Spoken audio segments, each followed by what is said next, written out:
because it's the silly, stupid, fascinating, weird, wonderful. They're my people, and more often than not, they're the geeky people as well.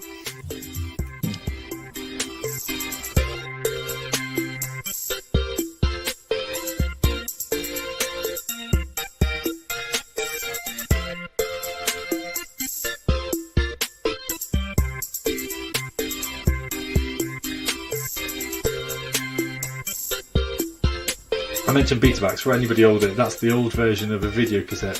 Video cassette is an old version of a DVD. A DVD is not set of the cloud.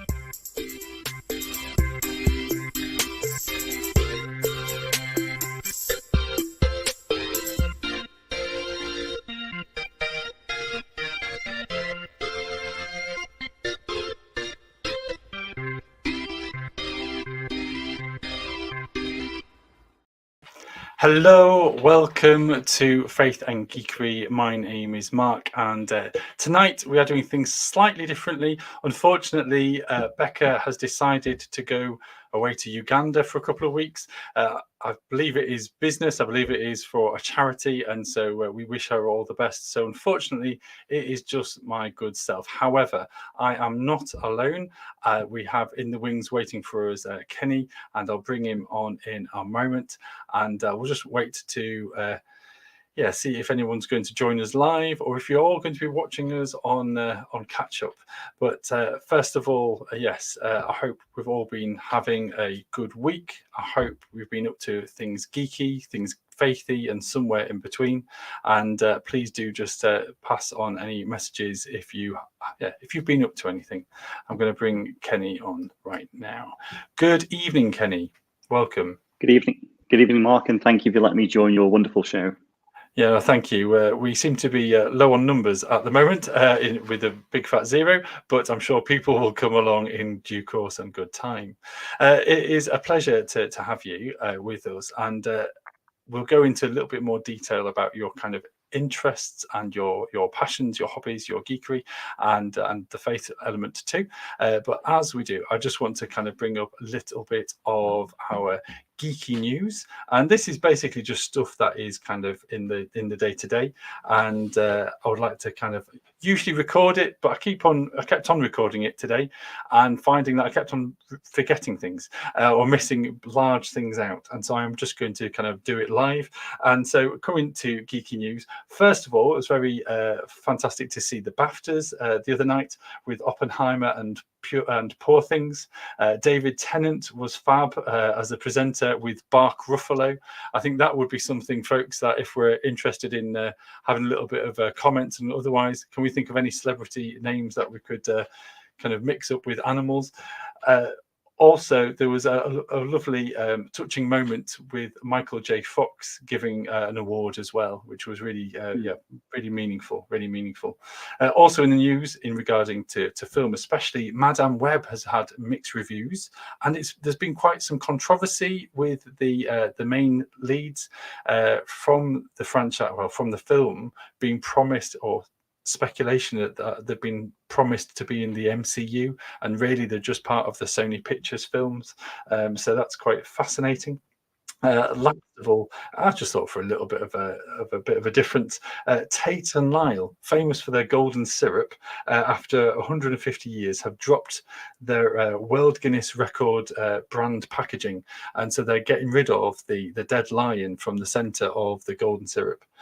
In fact, I had forgotten one. It was very sad to hear the sad passing of Robin Windsor at the age of 44, who is a dancer on Strictly Come Dancing, and so that was quite a surprise, really. So that's the news. Does any of that kind of strike you, speak to you, Kenny? Anything of interest or otherwise?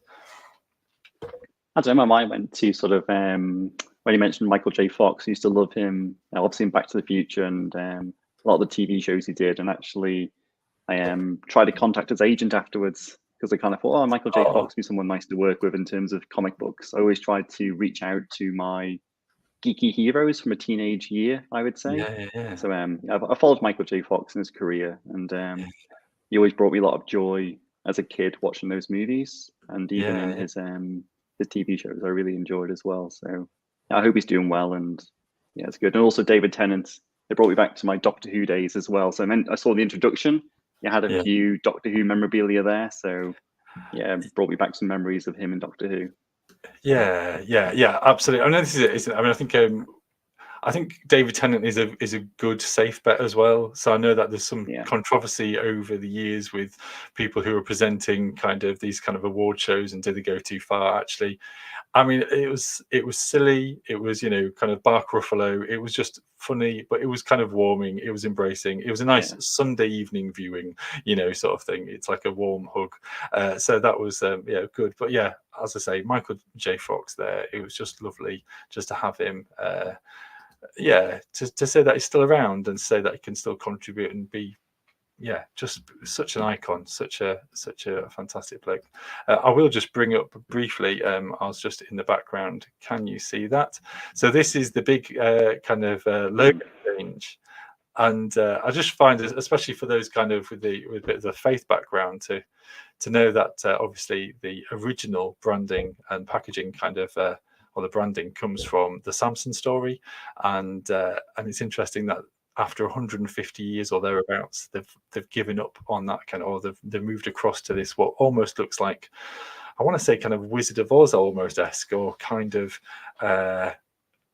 In fact, the comparison in my head is like a dandelion from D&D, from Dungeons and Dragons, but people might not get that reference. But I thought just an interesting shift, but still nuanced. But yeah, at least there is still the lion and the bee in there, and it's, I guess, a little modernized, but it's still just a little bit interesting of how they've decided to mix it up. But what do you think? I like the original one. That's what I'm going to say. I'm a sucker for original things, so I prefer the original one. Yeah, I'm trying to work out whether that's actually lino printing sort of thing, or like some sort of like it must be some sort of etching, or kind of what's the word? I've forgotten. So just kind of like sort of metal plate work, sort of etching sort of thing to kind of print onto it. But I think with a lot of brands these days, they always try to be very generic to appeal to everybody if you want. And sometimes that's good because it can work for a bigger audience. But I think there's something unique about having heritage and your sort of foundational sort of vision if you wanted. So yeah, we'll see how it goes for them. I was upset when they removed the Tolbarone recently. You couldn't have the mountain on the packaging anymore. Oh yeah, one yeah. That. So yeah. Well, I'm going to say the only person I'm feeling for at the moment is, I'm trying to work out whether are they going to keep the tin, or are they getting rid of the tin as well? Because my older brother likes to bake in the tins, and so like bake kind of cakes in the tins, and so there's a novelty value of actually having cake from inside the golden syrup kind of tin itself. So I'm just interested to know whether we're going to lose that as well, because the logo is iconic, but the tin and the kind of, I'm sure everyone's got like a tin somewhere that's got bits and pieces kind of hidden away. But anyway, I better move on and stop talking about. I think it's a critical question. I'm going to write an email to their customer service to find out exactly if they're going to keep the tin or not. So I think your audience deserves to know the truth, what's happening there. So I'll find out and report back to you. Okay. Oh, that'll be fantastic. That'll be fantastic.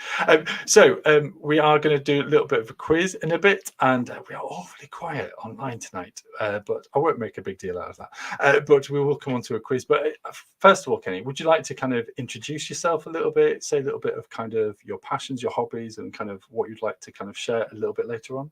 Is that okay? Yeah, sure. So my name's Kenny. I was born and live in the Isle of Man. I am 43 years old. I guess my passions have been, I spent a lot of my first half of my life not really doing much, if you wanted. Then at 27, I decided to go back to university to re-educate myself. I kind of fell in love with research at that point. And what I do now is I've sort of combined all of the knowledge I've learned, and I work for a comic book publishing company. So I sort of work to create content and publish comic books. And I've been doing that now for 6 or 7 years.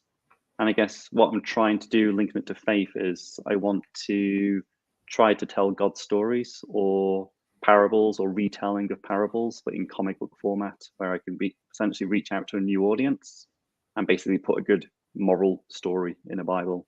I'm very passionate about defending God, and I'm very passionate about going to where the people are to sort of spread the good news. So I'm going to try to do that in comic book format. Cool. I'm trying to avoid by asking an easy question or an obvious question of are there any publishings that we're likely to know you from? Is there any kind of popular kind of ones in particular that you're kind of associated with? Maybe not. So what I can say is we've actually made a comic book for Stanley. So we obviously created Spider-Man and Marvel. So we made his Lucky Man comic. Wow. And that was a TV show. And we recently just made a comic with a production company called Valhalla. And they produced movies such as Terminator and Aliens. Oh, wow. So what we do is we actually work within, I guess if you want to say Hollywood, where we approach various producers. And we basically ask them to give us screenplays of things that are trying to be made into TV shows. And then we make the comic book and give it to them. So you might have heard of these comics, you might not have. We make our own content, and then the most popular one we do is a title called Twisted Dark, and that's our own work we do. Oh, cool. So is it, do you sometimes kind of do them so that they kind of are released alongside the films or the TV kind of shows, so that, or are you just literally offering them to them to kind of show what you could do and allow them to kind of run with it, or? Yeah, so it depends how the business is. So there's a film coming out in April, and someone's asked us to make a comic book to come out with the release of that movie, which is interesting. But then sometimes it's about working with producers who are trying to get movies made. So it's very sort of cutthroat, maybe even the industry, or it's very difficult to stand out. And a lot of people, what they would do is they would write a screenplay which is really exciting. But it might stay on a pile for 10 years. And there's something within the industry called the blacklist screenplay. So they're the most popular screenplays that were never turned into movies. Then what we do is we approach the owners of those screenplays to say, give it to us and we'll make it into a comic book for you. And then hopefully that will increase the likelihood of it being made into a movie. Because I imagine a lot of producers or financiers, as they call them, they might get 100 scripts. However, they get a comic book that already has a fan base, it might be more appealing for them to make into a film or a TV show. Oh, fantastic. So so it's kind of that building up that fan base to kind of really hopefully propel it into filmdom or moviedom or whatever you call it. That's fantastic. So if you've just joined us, this is Kenny, involved with the publishing comic industry. I guess the question is, what geeky things have we been up to this week? And at this point in the evening, we tend to come to our quiz. And so I haven't actually asked you, Kenny, have you got a piece of paper handy, or are you going to just kind of pull some questions in your hand? Fantastic. Jolly good.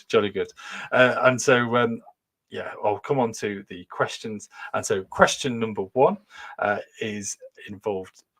Some of these are actually related to our geeky news. I've been busy today. The very first question is, we've just had the BAFTA award ceremonies, but which number was it? So we often say the whatever number at BAFTA awards, which number was it? And we've had folks leave the answers in the comments. So let's say not to do that, folks, or otherwise you'll be giving Kenny some cheats.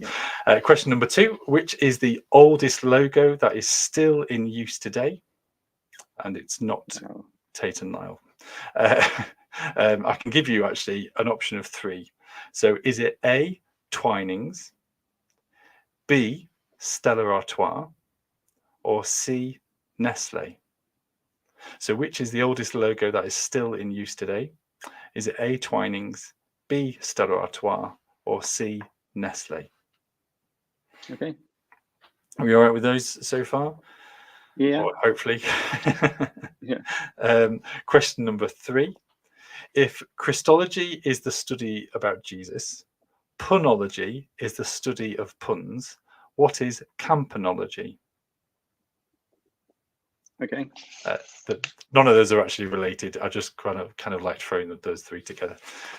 And question number 4 is complete the podcast titles. Okay. And again, the reason why we do these quiz things is to kind of try and encourage people to think about their geekery in different sort of ways, and so to incorporate other things. Question number 4 is complete the podcast titles. no such thing as a blank, red blank, and don't wake the blank. Some of these are more famous than others. So no such thing as a blank. Yeah, no such thing as a blank. So what is the blank? Yeah. Don't wake the blank. Don't wake the blank. And red blank. Okay. And then finally, going down a bit of a food and preserving kind of avenue. Question number 5 is, what type of vinegar is traditionally used for pickling? Is it... Oh, in fact, I'll let you just have that. I was going to do a multiple choice again, but yeah. Would you like a multiple choice? I would like a multiple choice for which vinegar is used for pickling. Yes. Is it A, white vinegar, B, cider vinegar, or C, malt vinegar? Okay. And I've taken this from the Kilner website, so I'm taking that as an authority in answers. So, folks, I'll just give you a moment to think about those things and to, again, as I've said, it's that moment to kind of ponder about kind of geekery in all of its forms, and the quiz is here to remind us of these things. So, question number 1, Kenny, what did you... So, BAFTA Awards, which number was it in terms of which year it is? So there's a number associated with each one, you see. So it's the something... I'm going to go for the 92nd BAFTAs. Oh, I'm afraid you're a little bit out. It was the 77th. 77th. Yes. I'm going to predict I'm going to get 0 answers of this quiz, but we'll give it a go. Oh, I'm sorry. Which is the oldest logo that is still in use today? Which one did you go for? So I'm going to go for... I don't think it's... Well, Twinings makes sense because it's tea. Yeah. So tea's been around for a long, long time. I'm going to guess that's been around longer than Nestle. So I'm going to go for Twinings. Stella might be... That's what I'm going to go for, Twinings. I'm afraid is the wrong answer. But you were right in that Nestle is the most modern, which is 1868. Yeah. Twinings was 1787. But Stella Artois is 1366. Okay. 1366, crazy. Yeah, which I know is completely crazy, and it's kind of still got like the little kind of the little kind of carrier and the little star over it, and so it's been going on for a very, very long time. Question number 3: what did we get for campanology? Okay, so what was question number 3 again? Sorry. Christology is the study of Jesus. Punology is the study of puns. What is campanology? Craig, what is campanology? I literally have 0 idea. Okay. I'm going to be like a tourist geeky quiz answer person here. No. I'm terrible at quizzes. No, don't be harsh on yourself. This one was a horrible one, really, because it's got nothing to do with the other 2. It's actually that was cartology. But campanology is bell ringing. And then complete the podcast titles. Did we get any of these? I'm going to say no. I didn't get any of these. I've literally got no answers to any of these questions. They're all going to be guesses. I'm sorry, Kenny. I'm sorry. I'm just I'm a terrible quiz person. My geekology is very focused to specific things. But I'm happy to admit I'll have 0 answers. I give all guess. So what would be the... I can try to make it funny. Yeah, go on. No such thing as a fish. That is correct. That is really correct. Yeah. It is the QI Elves, kind of their podcast, and so well done. So that was just a random guess. Yeah. Okay, sorry. Well, amazing. I should guess all these answers. Okay. What's the next one? Then red blank. Red blank. Red star. Oh, I'm afraid not. It's Red-Handed, which is quite a kind of like a true crime podcast, which is very popular for my wife in this household. And then finally, Don't Wake the Mongoose. Definitely is a mongoose. I would like to listen to that, but unfortunately, it is Don't Wake the Baby, which makes more sense. Makes more sense. It it may not be in the top 10, but it is loved by this show because they support us greatly, and so it's a bit of a shout out to the Crippins. Yeah. Then finally, what type of vinegar traditionally is used for pickling? So I'm going to go for cider here. I use malt on my chips. I use white vinegar sometimes when cooking, but never really had cider vinegar. But looking at your face, it's not cider. I'm going to go back to malt.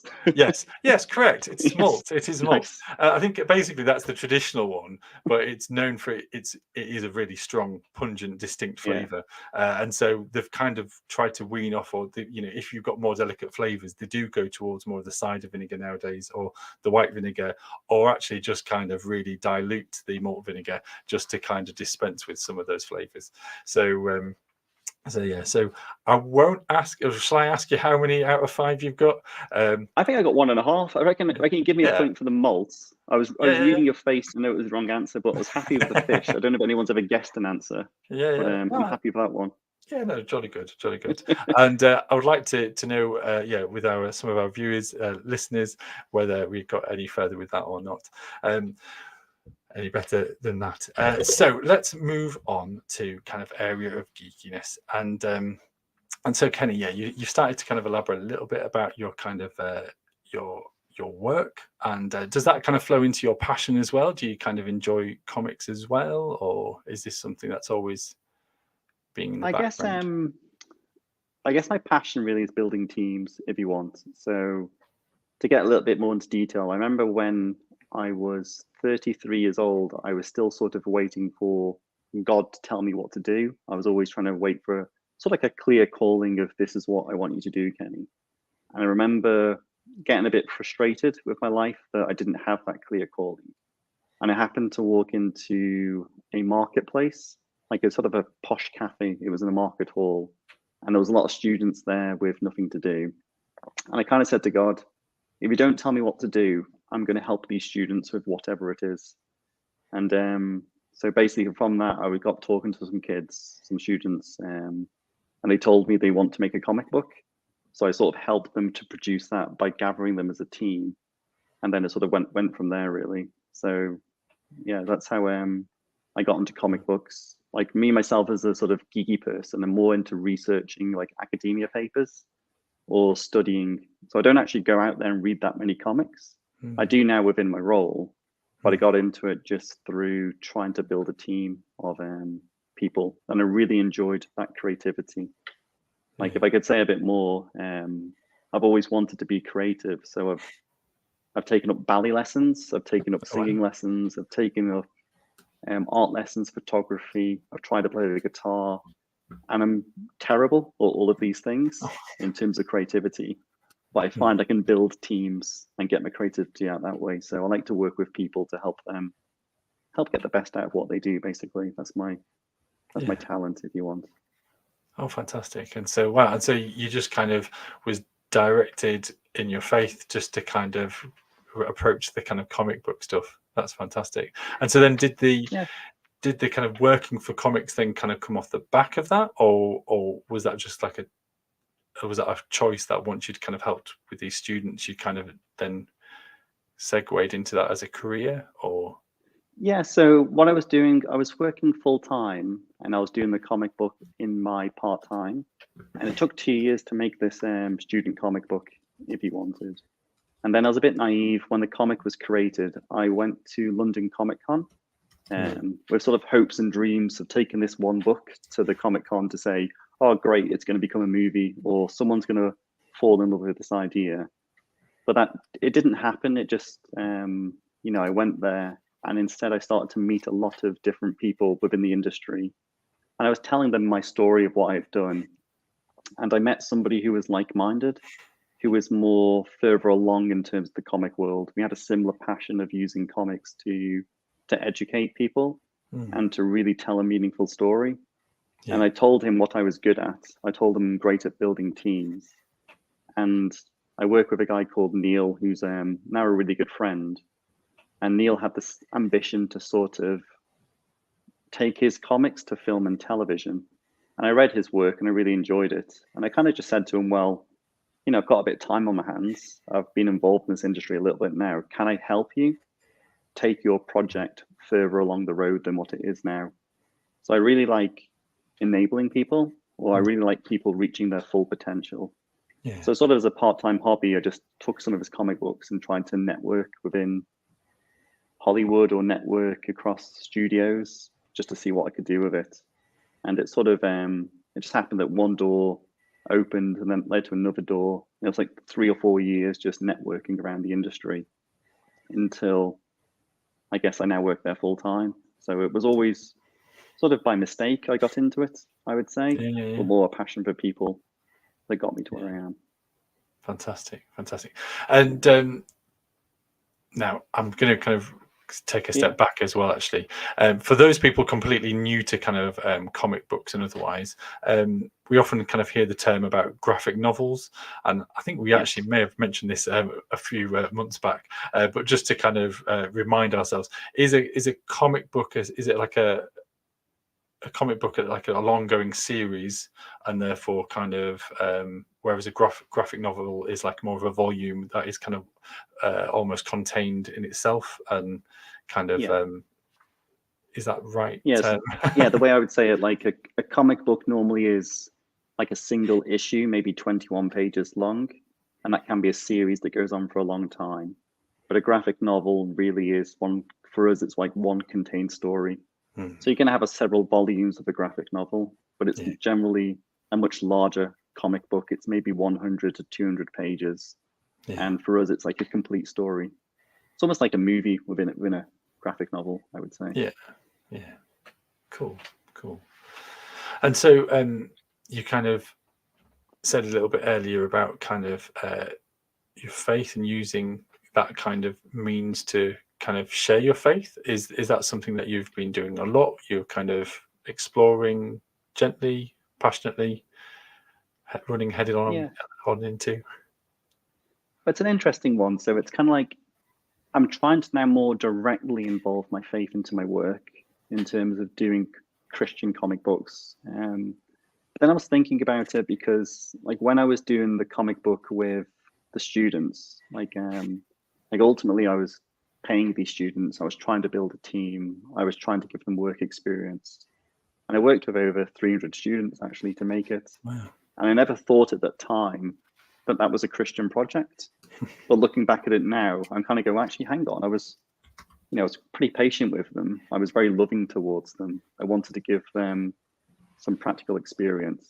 And in a way, I was witnessing to them without realizing it. So maybe the projects I've been doing at the start, God's maybe been working through me without me realizing. But I would say over the past 12 months, I've become more aware of God and his ability and his love for me. And it's been more of a passion to actually now actively do something for God, if you want. So as well as just witnessing to people, it's more now about focusing on projects to just sort of like edify God and sort of build him up. And, I sort of, when I was at university, I used to do a lot of debates, and I used to get sort of really angry with people who used to say God's evil or God's a horrible person. And I'm like, no, he's not. And I kind of want to show people that he's not, either through storytelling or the way that I would act as a Christian, I would say. Yeah. And do you find that this is kind of, you're intending to kind of be quite bold with this, or is this kind of like a both and kind of subtle kind of stories that are kind of have Christian themes, or is this kind of like, are we going to have, I don't want to kind of joke about kind of God in a superhero costume, do you know what I mean? Is it kind of like a bit more kind of like I don't want to stereotype or kind of or offend. Is it the kind of the nuanced kind of that people can kind of follow a story through and see kind of characteristics of God in it that might not be identifiable as a Christian kind of cartoon, comic, or is it going to be much more kind of this is the ongoing journey of Paul to the Corinthians sort of. Do you get what I'm asking? Yeah, no. So I'm torn between two. So like the one I'm doing at the moment is probably like a Narnia style story, if you wanted, where it's not directly the Bible.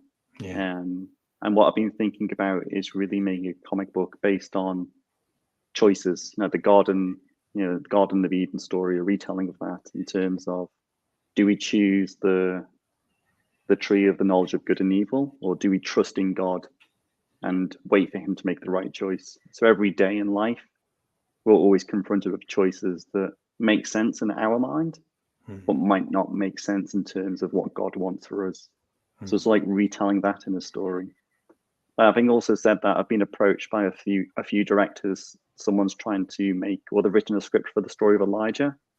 They're in talks with serious Hollywood actors to make Elijah into a movie. And I've been approached to say, do I make the comic book based on Elijah's life? So I'm open to both. My sort of gut instinct would be to go down the Narnia route, just because it's more of a soft sort of retelling of a story. Obviously, Jesus spoke in parables to convey sort of his morality, and I think we can do that via comic books as well. But I wouldn't be afraid of doing a sort of direct, this is Elijah's story, this is what this means. I can be blunt as well. I really like that comparison, especially. I mean, I had C.S. Lewis on the tip of my tongue, and I thought, should I mention that or not? So I'm glad that you did. I'm also glad that you kind of mentioned about Jesus in the parables, because I mean that kind of that imagery and that kind of illustrative kind of use of story just adapts so it just crosses over to kind of comic books and kind of graphic novels so well. So I'm glad that's. But yeah, just like all things, isn't it? In ministry, in kind of church mission and witness, there are moments when we do things gently and we get alongside, and it's that witness stuff, as you said, with the students, whereas there are other times when it is the bold and the big, and you can sort of say, well, actually, what, we're not ashamed of this stuff. It's okay to be passionate about this stuff as well. So I'm glad that you kind of have got this mix of both and does it feed a passion in you? Is it something that you're excited about, or is it something that's kind of a 9-to-5 job, or? I know it's so yeah, it does feed a massive passion within me in terms of I really feel called to help get God's message across, and it's something I've sort of meditated on, thought about, prayed about, and it seems to be something that the door's keeping opening to do. So whilst that happens, I'm going to sort of run at it 100 miles if you want. And I've sort of gone to the stage now where I'm very passionate about it, even when I'm in my work meetings with non-Christians, and people would say to me, why are you doing this? I'll be quite blunt and say to them, I'm trying to do it to bring glory to God. And sometimes people go, crikey, did you just say that in a meeting? I've even had some people who would email me to say, can you cut down the God talk sometimes in terms of business meetings? But I'm like, this is why I'm doing it. So I'm going to speak out and say why I'm doing it, basically. So it can come, that's probably some boldness, I guess, but I'm very happy to sort of defend God. Like, I don't ever want to sort of deny God or who he is. I probably do it in my life without realizing, but whilst I'm consciously aware of God, I'm going to represent him to the best of my ability. Fantastic. Right, fantastic. Yeah. And do you find that the when people do mention the God kind of side of stuff, as you say, some people react negatively? Do some people kind of really uplifted by it, or kind of does that open up further conversations, whether with the comic books or with faith? It does. It doesn't. People tell me I have an ability to not offend people, so I think that's one of the gifts I've been given. So I don't offend people that much in terms of when I bring it up, because I think I do it with a sincere heart, and I think they can tell that. I think when I bring it up with clients, it can be interesting because sometimes you would bring it up and they might say to you, actually, you pray. So sometimes I'll be in a meeting and someone tells me something they're struggling to go through, I'll just say, well, do you want me to pray for you? And they might sometimes say, yes, pray for me, that would be really good. And then you do pray for them. But then they're also then denying it in the future if we want it. Sometimes they'll say, can we talk about it? And we have a conversation about it. But then later on down the line, it's more they wish they didn't talk about it, or more they would say something like, oh, Kenny brought this up in a meeting. Like, why did he do it? I'm like, that's fair enough, but you're the person that told me to pray for you, basically. It's almost like they would deny it in the future as well. But no, I have no problems bringing it up, and everyone's very respectful, and everybody's. I think sometimes people in life, when you get down to a one-on-one conversation with people, they're very open to talk about these things because ultimately, you know, people, whatever their background, it doesn't matter how successful they are as an actor or a producer, you know, everybody's going through stuff and needs help in some way. So it's just nice to be able to pray for people. So yeah, everyone's receptive and really good. Just maybe sometimes they're more receptive in private, but then more deny it when it's in a wider setting, I would say. And something's just struck me, and please do kind of just sort of say no. It strikes me that the thing that you are kind of on board with is comic books, where that kind of leans to people kind of buying a comic and taking it and reading it and it's that experience for self, isn't it? That you can kind of, you know, I just remember kind of, I've got to say, it was the Beano for me, just the comic books for, I think we're a similar age. I would kind of get the Beano, and I would kind of find a space. I'm one of 4 children, or I was one of 4 children in the household, sort of thing, and that would be my moment just to be to myself about it. And so there was something that was very much, these were my comic books, but also I could enter into that world and enjoy that world, even if it is just kind of Dennis the Menace and Nasher, or I think I had a couple of Thor kind of comic books a little bit later on, there's you kind of enter into that world just as if it was like a book as well. You can enter into that world and just journey through with imagination. And I just wonder if there's a comparison there of something that is creative and is something that is personal, that you can embrace and go on a journey with, as well as faith, of something where it kind of speaks to the personal. And I was just trying to wonder if there's a comparison there, but equally tell me to shut up if not. No, it's good that it's look, if I'm hearing you correctly, so in terms of the way I approach it is like, look, when you're dreaming or daydreaming, basically, or when you're not in this real world, if you wanted, you can go through different scenarios in your mind. You can go through different experiences and process them in a different way, which maybe might be more revealing to you about who you are as a person, or about things like the spirit, basically. What is the spirit? I mean, it sounds silly, but it's like, I was rewatching Star Wars the other day, and it's like, well, technically the Force is a bit like the spirit in a strange way. It's like you can explain things of God in a fantasy world to help people understand.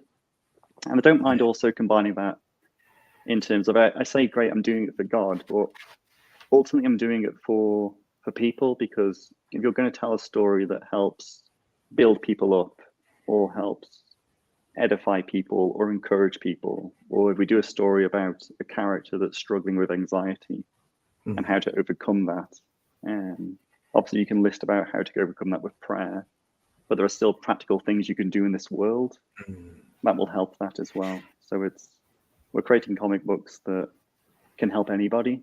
If you believe in God as well, then that's great. If it brings you to God, then that's great. And that's my ultimate role, is try to bring as many people to God as possible. But even if it doesn't, I know that's very sad in a way, but still, if you can help them in this life, in terms of helping them in some way and lead a better life, then that's also a success. It's just like the imagery, isn't it, of just kind of shining light into the darkness, is that, you know, you can just bring a little bit of light into someone's life. And I think, again, kind of growing up in the 80s, people have heard me talk about Dungeons and Dragons before, and initially my parents were just like, no, it's of the devil, and they were like, why is it? And they were like, because we got told that it was. And then when my older brother asked for Hero Quest, they were like, yeah, sure. And I was just like, you do realize that is just that, but it's a different name, you know, sort of thing, or very similar. Please don't have a go. And I found that you know, that actually these things, such as kind of tabletop roleplay games or anything really, it can be used in a negative way. It can be used to take us away from God, but in the same way, it can also be just a tool to bring people to God. My granddad, when he was alive, bless him, he used to talk about when he was young, a bicycle was kind of grumbled at because a bike could take people away from church, but he sort of said, but a bike can also bring people to church, and so it's not the bike that's a problem. It's what you do. It's how you approach it and what you do with it. And I think that's the case as well with kind of comic books, with all these things really, with films, with all of these hobbies. They could be kind of used, or passions. They could be used to kind of distance ourselves. But at the same time, they could actually be used to draw us near and to kind of shine that light of who God is in a different way into our lives. Yeah, something that resonated with me there is it's almost like the intent of the person. So let's say if I wanted to create a comic book to bring disaster and doom into the world, I could probably do that because I'm pouring myself into that product. Yeah. But if I'm doing it with a love for people, I sort of believe that God will pour his love into that product, like through me, into that vessel, if you want, or whatever that creation is. And then that will carry that forward in terms of what the intent of it was. So, yeah, by all means, everything in this world can be used for good or bad. I guess essentially dependent on, how you're approaching it. So, yeah, I think God will use anything possible to get back to his children. So someone likened it once to, in a way, God's like a puzzle solver. He will look down at these people and go, crikey, this person's a puzzle. How do I unlock that puzzle? And he'll come at people in different approaches to what speaks to them directly, basically. So, yeah, that's how I view it. Yeah. And not to cheapen the Bible in any way, I was thinking about, you mentioned about Elijah, and I've got to say Elijah was actually a powerful character for me, as is coincidentally Samson. If you talk to me as a kid, Samson was one of my favorite characters in the whole of the Bible, apart from Jesus, obviously.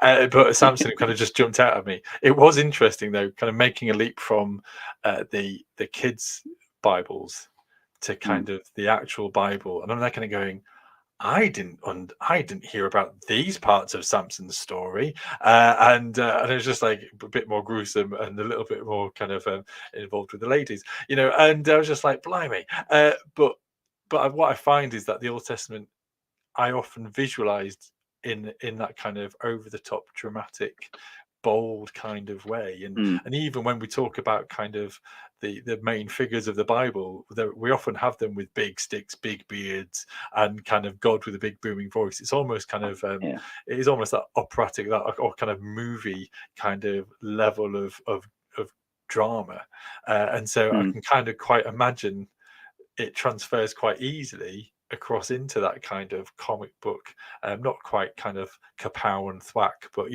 I could easily see that there's actually moments in those kind of Old Testament stories of actual kind of epic proportions, and that kind of that fight between good and evil, and that kind of stuff that can kind of transfer itself quite well. Yeah, so something about comics as well. People do always assume. I always say this. So when I was a kid, I used to love Teenage Mutant Ninja Turtles. If you want, as a cartoon, loved it. But as you grow up, I matured a little bit more. Basically, now I like more serious things. Same with comic books. It's kind of like as a kid, you can have comic books that are superhero-y, but you can actually also make well-written comic books that are deep stories. So actually, what we find of our titles as well is we get a lot of adults reading them and going, crikey, I wasn't expecting this. This is a real story. So you can use the format in the comic world to tell your Marvel-style superhero stories, or you could tell something a bit more meaningful as well. And that's what I think we can do with the medium of comic books, basically. Tell meaningful stories. But you're right, the Bible's full of, the Bible's an epic story. When you think about it, everything that goes on in the Bible, it's just so insane sometimes. It's crazy. It's out of this world when you read about some of the things that happened. What I've been doing lately is sort of digging a bit deeper into sort of theology or the background of the Bible in terms of how deep these stories are. Like when you read the Genesis story, you can read it several times and always find a new hidden meaning or a new sort of revelation that comes to you about life. So you can also transfer that into a comic book. Yeah. Yeah. It's pretty cool, hey? Yeah, no, very good, very good. Bible. I didn't, very much so. I tend to think so. Yeah, and I think, I hope I didn't reduce the comic books down to something very just kind of superhero-y, because No. Of course, it plays a role doing that. It's like music. You can have music for kids. You can have music for adults. You can have music for my grandparents. It's all like one medium to tell multiple generations a different story. Yeah, no, absolutely. I was just trying to think. The last, I think my brother-in-law got me a graphic novel last time, I think, and I think it was a Captain America one. I think possibly, and I was quite interested. In fact, he lent me one as well, and it was Fables of something. But Fables was good. Yeah, Fables. Yeah, that's it. And I was just like, oh yeah, okay. And I didn't know exactly what to expect, and I don't know whether he was kind of toying with me a little bit, kind of going, I wonder what the Christian will think of this, but no, it was good. It was, as you say, that you have the ability to kind of go with things which are quite straightforward, but also you can have various nuanced themes throughout, which could be really fascinating. And I guess the great thing is, with a story, you can kind of put people into situations, put people into kind of circumstances that they'll never be in real life, but you can use that to kind of lead them through their own kind of a transformational journey or realization, and I think as long as they kind of trust you and kind of can engage with it, then I think that can be a really helpful tool. That's really helpful. Thank you. Yeah, that's good. It's not just also about the comic book as well, but it's also about, for me, it's the teams, who I'm building it with, who am I writing this story with. So it's like, let's say you take somebody who writes 5 years, they write a book. That's also their passion. So you've got to respect that book or that screenplay they've written, and you've got to witness to them. Then who are the artists you're working with? Who are the inkers you're working with? It's almost like just this big team where you've got to just think about helping them in their lives as well as the audience it's going to. Yeah. And do you find that in regards to kind of putting it into print, do you find your kind of Christian values kind of influencing that as well, about kind of environmentally, about kind of paying fair wage and things like that, or is that something that you hand over to someone else to do?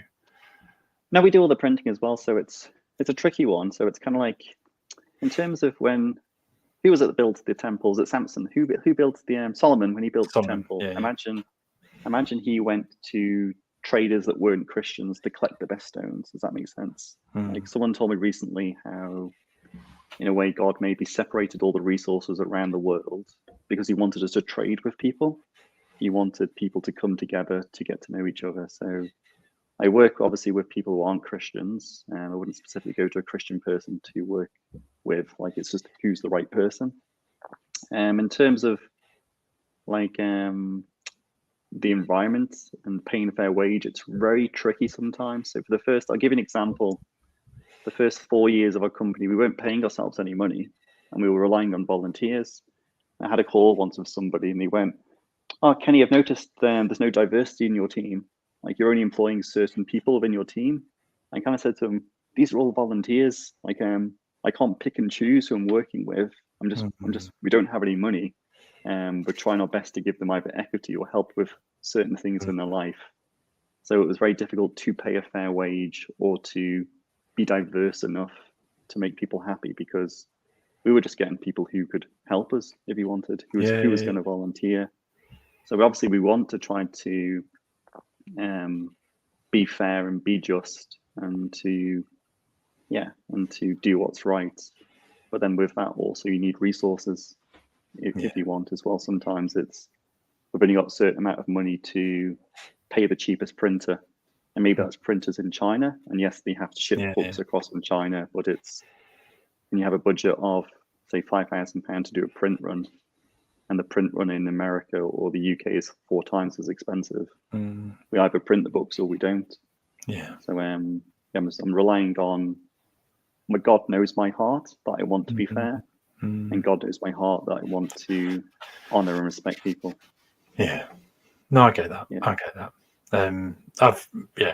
Before I was a minister, I've been involved with some kind of Christian kind of employment, and I know that is that hard line to walk of being competitive in a competitive world and holding to Christian values, and it is just a hard line to walk. So bless you. I didn't want to catch you out then. Sorry, it was more curiosity. I wasn't trying to like. It's a good question. It's a great question. It's I think it's good to talk about these things as well. Because sometimes people can be put into too much pressure to do things they can't do. By all means, if you can do it, if God's given you the resources, then be fair. But then work with what you got. Well, bless you. I think we'll kind of conclude this a little bit. Is there anything else to say in regards to kind of this, or is there any kind of anything that you want to kind of promote or mention? Feel free to just kind of give it a plug now. I won't give a plug. When I saw your intro, I saw a Teenage Mutant Ninja Turtle figure. I remember once I was at Butlins in Blackpool, I think it was, and I put 25p in the Teenage Mutant Ninja Turtles machine, and it jammed, and I got free credits. And I played the game and just completed it in an arcade, and it was so happy. That was a happy moment of my life. The four-player Turtle arcade machine. Not a plug-in, just plug in a good memory. Fantastic. That is actually the opening credits is basically my bookshelf, and I used to have it as the backdrop, but now this blue curtain hides the spare room, but Turtles was fantastic for me growing up. I remember, I think the game on the Spectrum Plus 2, and the first couple of levels were fine, but then I think swimming around in the sewers or the lake, it was brutal, and I think I just never got past kind of level 3 or something. I can't remember, but fond memories of the Turtles, and also once upon a time, I think Asda did an apple topped pizza that was turtle themed. I was like, Dad, I've got to have it, and I had it. I was like, this is disgusting. That was like the first time of something branded that I've really looked up to was woefully disappointing. Anyway, again, thank you, Kenny, for sharing tonight. We are going to come on to Geeky Gallery, and this is just an opportunity for people that watch or listen to this on catch up, and basically we have a Discord. So for those folks, it is in the blurb wherever you catch this, whether on podcast or on the streaming services. But please do get in touch with us and chat to us in between times. And we just thought we'd kind of share some of the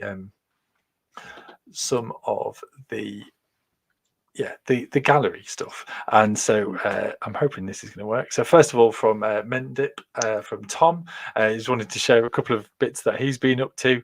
I've got to say though, Tom, you inspired me today. So he's been kind of raking through his bits, and he's found his AV cables for the Wii, and so he's been playing a bit of Mario Kart there.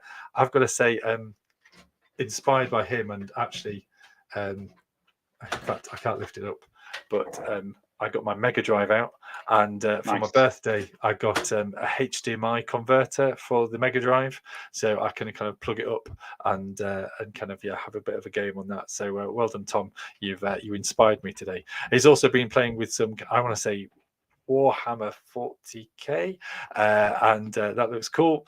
And we made a comic for Warhammer. For Warhammer. There you go. Oh, fantastic! Have you got a name of it, or would you just? I'll send it to you a copy of it. It was we've done it. Yeah, send it to you so you have a copy. Oh, fantastic! That'll be fab. So Tom's been doing some kind of Warhammer painting and models Tom often shares, which is really good to see him doing and sharing techniques as well. That's been fab. Specky Geek David has been playing Magic the Gathering, and regulars won't be surprised that Lydia has been kind of painting cows, and this is one of the what is it? Oh, I want to get it right because it's the colourful cows. Is it the hurdy-gurdy cows? I've forgotten. There's an official brand, isn't there, of the Highland cows. So well done, Lydia, on that. And just two last things. One of them is actually myself. I celebrated a birthday the other week, and I managed to get my hands on a copy of Wormspan, and it is a fantastic game. A little bit like Wingspan. It's from the same people, Stonemaier Games, and it is a really interesting game to play.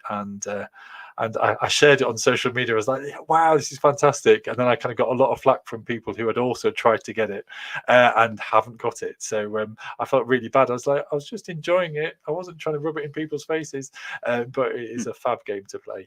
And then finally, just from Tim, he's been sharing about his D&D kind of sessions, and bless him, 59 sessions in, and it's been a total party kill. So commiserations, my friend, and I hope you can kind of get back playing again once you've reflected on that sadness. But that is all for Geeks Gallery. So I think that is nearly everything. Is there anything to say on that, Kenny? Sorry, I realise I just threw you into the Geeks Gallery. Any comments or otherwise? No, I promise to be better at the quiz next time I get here. But I enjoy the gallery. I play a bit of Hearthstone and Terraforming Mars, so I quite like those types of games. So you were fantastic! I've not come. Oh, I've heard of Terraforming Mars. I've not actually played it. Really. You know, it's good when it takes 2 days to read the manual of how to play it. That's what I'm going to say. Yeah, it's fascinating, isn't it, that we've gone beyond the kind of the old traditional games of really quite straightforward, and I love the kind of the complex systems, but I think it does depend on how many things that you have to have kind of be thinking about in your mind. I quite like Wingspan and things like viticulture and things like this, both from Stonemaier. Other places that are available, but I sometimes find them there kind of going, if I'm too tired, I'm juggling kind of a few of these systems and a few of these ways in which I'm trying to win in my head, and sometimes I'm just like going, it's too late. I need to pick this up again tomorrow.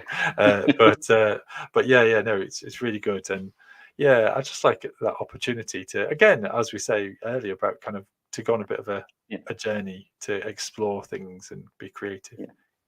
I do want to share one final good thought. I'm getting married in June this year, which is really good. And I recently found out my partner hadn't really watched Star Wars, so I'm getting to watch the whole entire Star Wars series, and she's loving it. So it's good news. So I'm happy that's it's a great gift to watch Star Wars with somebody for the first time. Yeah, wow. Do you find that you're watching them more than Star Wars though, to see whether or are you just there watching it? A little bit. We went through the sort of I'm your father moment yesterday. I was sort of like looking at the reaction to see what was going on. So it was good. Yeah. Oh, good. Yeah. I was going to say last year, my son, when my son was about 6 or 7, I thought, now is the moment I can introduce him to all these films. And he was like, I don't like films. And I was like, oh, okay. It's a big part of my life. And I managed to kind of get him to watch one of them a year and a half ago, and the Universal kind of credit one, so Universal rating one, and he was not bothered. And then eventually, just this last 6 months, I've got him to watch kind of 4, 5, and 6. 4, 5, and 6, and he just love it now. And I was just like, phew. And it is nice to see it through other people's eyes, and I think you're going, oh, yay! So that's really good, really good. Oh, well, congratulations on the wedding, and I hope it goes well. And I hope that your comic publishing continues to go well, and look forward to kind of seeing kind of your successes and everything kind of going forwards. And please don't be a stranger. Is there anything else left to say before I drop you off the screen? I'm going to draw you into a comic book. That's what I'm going to do for you. And I'll see you soon. Oh, bless you. Well, you don't have to, but thank you. I'm going to drop you off the screen. It has been a pleasure chatting to you tonight, Kenny, and I'll catch up with you shortly. So, folks, thank you for joining us today. And yeah, it's been a fab conversation about faith and geekery. And yeah, I hope it's been a bit of a thought-provoking opportunity to think about ways in which we can kind of use our passions, our hobbies, and how they can kind of cross over into our faith, or faith can cross over into our hobbies and passions, and maybe create them into other things. So I hope you have had a good evening with us, and if you are playing catch up, then thank you for listening, for watching, and for other. And please do remember being part of the Discord community. We are a small little group, and it will be lovely to have the likes, to the follows, and all that kind of jazz. Anyway, God bless you, and geek safe.